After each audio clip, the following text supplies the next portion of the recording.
You know how when you go to the grocery store to buy produce, you pay based on how much it weighs? Well, now imagine that you had to pay a fee for weighing the produce. And then imagine that you had to weigh the produce not only in pounds, but also in grams, and grains, and even drams.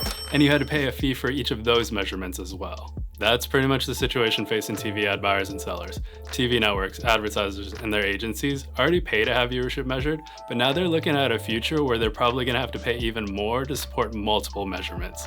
And this measurement currency conundrum has become a hot topic of conversation among TV ad buyers and sellers alike. One TV network executive I spoke to said this measurement currency cost conundrum is all they talk about. I've also talked about this with agency executives like Sharon Collin from Hearts and Science, who said the conversation's really centering around how willing companies are to take on these additional costs. Before we dig further into what TV ad buyers and sellers are saying about this situation, let's rewind a bit for some background.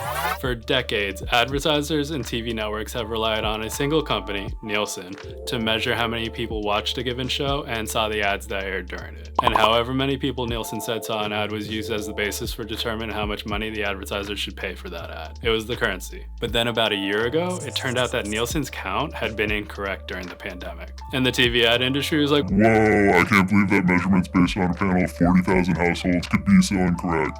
We gotta do something about this." And since then, TV networks, advertisers, and their agencies have been kicking the tires on alternative measurement providers to see which they may want to use as measurement currencies in addition to or in lieu of Nielsen.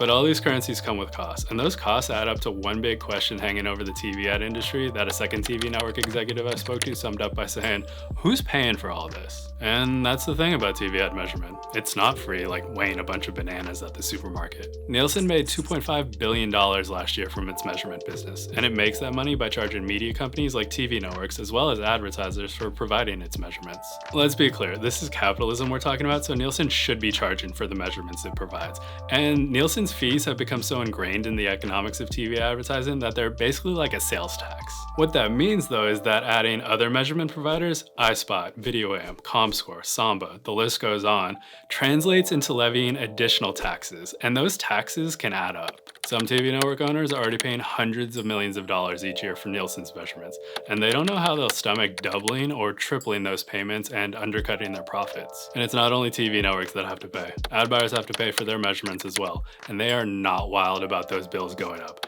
especially when they're already trying to contain those costs. How much more money TV networks and advertisers will have to pay for measurement is still up in the air. A lot of it will come down to how many different measurement providers they agree to support, and lately the consensus count has been between 3 and 5. But even that count is contingent on the industry sorting out some pretty big complications, like the different providers' measurements not matching up in a way that would give anyone any sense on whose counts are correct, and the different providers not being fully plugged into the ad tech systems that TV ad buyers and sellers use to manage their deals. The question of how the additional currency costs will be covered doesn't really need to be answered for at least another year. The soonest that TV networks and advertisers expect to really start transacting against different measurement providers is next year. Although even that timeline could change because of this question of how to cover the additional measurement currency costs. For now, at least this much is clear. As much as seemingly the entire TV ad industry has been calling for measurement changes, no one's excited about having to foot the bill.